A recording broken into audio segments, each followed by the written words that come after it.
bien, bonjour à toutes et à tous. Nous allons parler aujourd'hui d'un sujet dont on parle vraiment très peu, c'est le sujet de l'enseignement de l'économie. Ah oui, pourquoi ?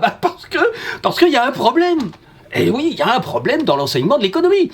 C'est pas moi qui le dis. Ce sont les étudiants en économie, d'abord, qui sont vraiment concernés au premier chef, ceux qui se regroupent en associations. Voilà, il y a plusieurs, vous tapez pluralisme dans l'enseignement de l'économie, etc. Il y a des associations, mais dans le monde entier, hein. Parce que les étudiants se plaignent que on ne leur enseigne qu'un aspect, qu'un point de vue sur l'économie. On leur enseigne le point de vue néoclassique. Voilà, c'est comme ça que ça s'appelle, je vais vous expliquer dans une seconde. Alors évidemment, ils ont un problème parce que la théorie néoclassique, elle a beaucoup de mal à expliquer la survenance des crises qu'on constate vraiment très souvent, très périodiquement dans le système actuel. Et donc les gars et les filles, quand ils vont en soirée et que leurs copains leur disent ah bah tiens, toi qui es étudiant ou étudiante en économie, tu vas pouvoir nous expliquer qu'est-ce qui se passe là, la finance, la crise, comment ça se fait qu'il y a des riches et des pauvres et comment ça se fait que c'est la crise, qu'il y a des gens à la rue, ils savent pas. Ils ne peuvent pas expliquer, il n'y a pas d'explication logique, et ça fait partie de la théorie néoclassique. Hein. La théorie néoclassique dit un système économique, c'est un système qui est équilibré. Voilà, dès qu'un système économique s'éloigne un peu de sa position d'équilibre, il y a forcément des forces d'égalisation qui se mettent en jeu, et le système revient plus ou moins rapidement à son point d'équilibre. Alors évidemment, c'est pas vraiment ce qu'on constate dans la réalité. Alors il n'y a pas que les étudiants, il y a aussi les professeurs. Parce que les professeurs disent, bah oui, nous on aimerait bien enseigner d'autres points de vue que cette théorie-là. Il y a des tas d'autres écoles d'économie qui analysent les choses complètement différemment, mais le problème, c'est que c'est pas au programme. Donc nous, si on enseigne ça à nos étudiants, on pourrait le faire, mais bon, quand ils passent devant leurs épreuves, pour passer leurs examens, bah c'est pas. Nous, on est obligé de leur apprendre les réponses aux questions qu'on va leur poser à leurs examens. Je vais y arriver. Donc, on peut pas leur enseigner des choses qui sortent du programme. Et les chercheurs en économie, ils disent un peu la même chose du point de vue du chercheur, c'est-à-dire qu'ils disent nous. On aimerait bien faire des recherches sur d'autres aspects que la théorie néoclassique, sur d'autres approches, sur d'autres points de vue, sur d'autres analyses. Mais quand on demande des crédits pour faire des recherches sur quelque chose qui n'est pas dans la pensée traditionnelle, dans le mainstream traditionnel, on n'a pas les budgets, donc on ne peut pas faire ces recherches-là. Donc il y a un problème. Alors d'où vient le problème ? Je vous expliquais en 2 mots là tout de suite ce que c'était que la théorie néoclassique. Alors elle a un problème, c'est que en 2005-2006, par exemple, cette théorie-là, qui est quand même au plus haut niveau de la pensée économique actuelle. Hein. Faut pas oublier que vraiment le représentant le plus important du monde de cette pensée-là, c'est un monsieur qui s'appelle Paul Krugman, qui a eu il y a quelques années le prix Nobel d'économie, qui n'est pas un prix Nobel, qui est simplement un prix décerné par la Banque centrale de Suède, je crois, en l'honneur d'Alfred Nobel, donc voilà. Mais bon, bref, il a eu ce prix Nobel-là, qui n'est pas un prix Nobel, et eh bien, quand on lui dit comment ça se fait qu'il y a la crise, il n'a pas vraiment les réponses, il cherche des réponses, mais il n'a pas des réponses précises, en particulier, il n'a aucune réponse liée à l'existence du secteur bancaire et de la monnaie.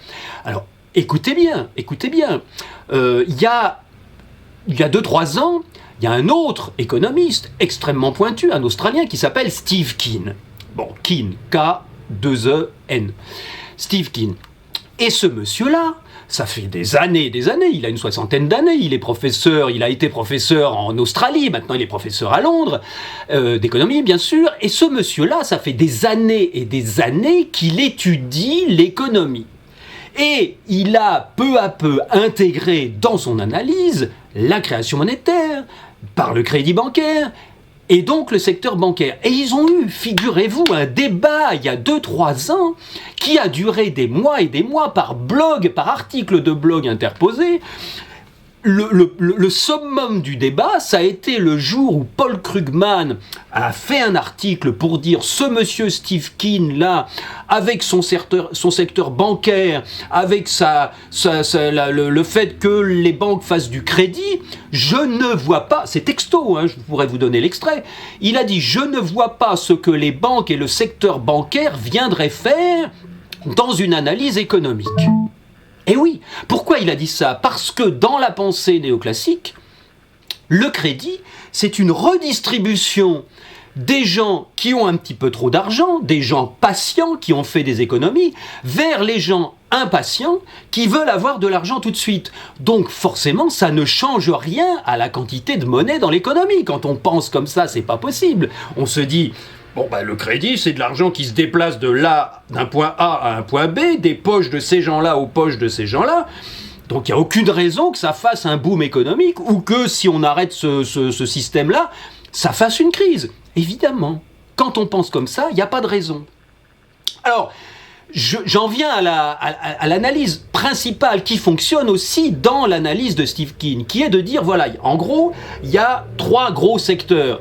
Il y a le secteur privé, le secteur public, et puis, dans le secteur privé, il y a les entreprises et là, il y a les ménages. Bon, les entreprises, elles payent des salaires et elles encaissent le prix des ventes de leurs produits.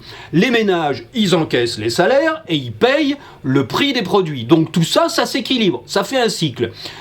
Le gouvernement, il fait des dépenses publiques et il encaisse le prix des impôts.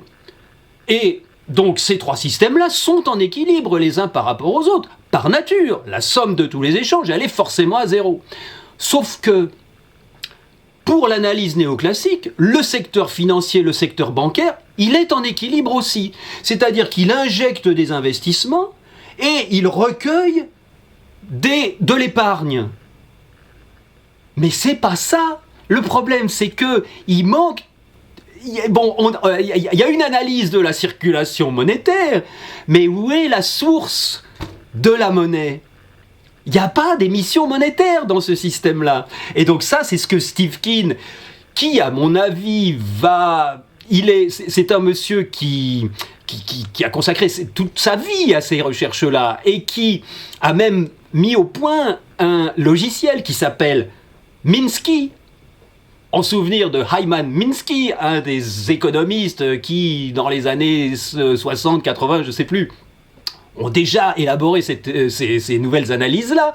Il a même fait un logiciel qui permet de modéliser ces découvertes. Enfin, c'est pas des découvertes, c'est des choses qui existent, qu'il a simplement mises à jour.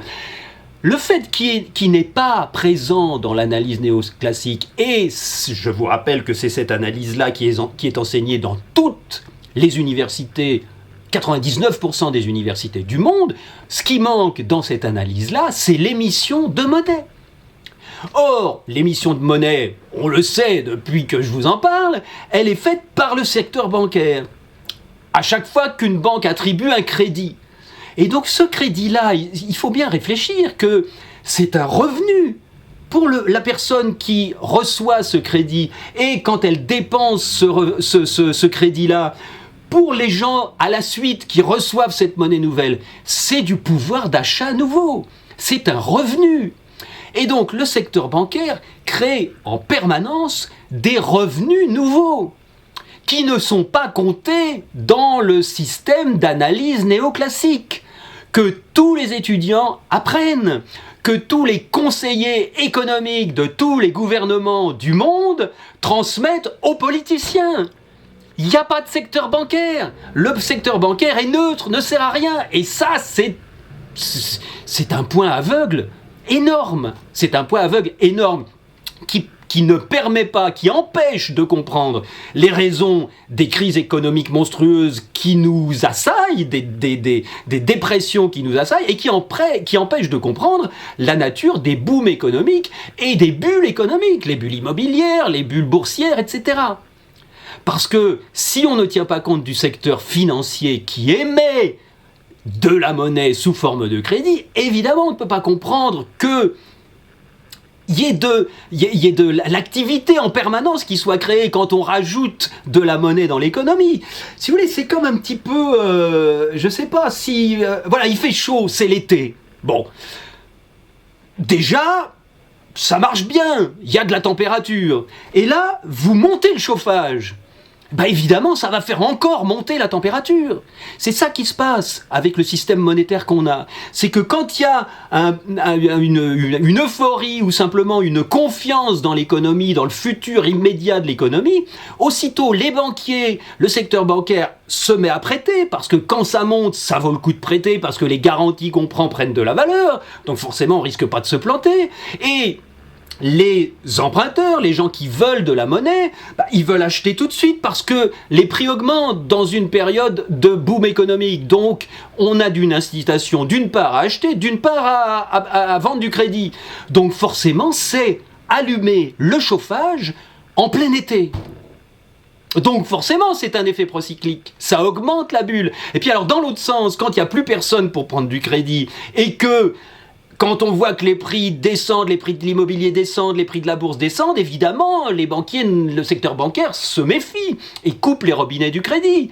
Et les acheteurs se disent, bah non, c'est pas le moment d'acheter, on voit bien, tout se casse la figure, on achètera plus tard quand ça aura baissé. Si c'est de l'immobilier ou de la bourse, bah évidemment, c'est rare les gens qui achètent quand ça se casse la figure.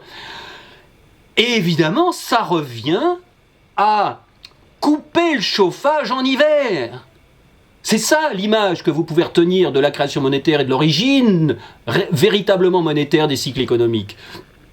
Injecter de la monnaie quand l'économie marche et couper les robinets de la monnaie quand l'économie est en dépression, c'est comme allumer le chauffage en été et couper le chauffage en hiver. Donc, ça augmente encore les effets néfastes à la fois des croissances exagérées et des dépressions exagérées que nous connaissons.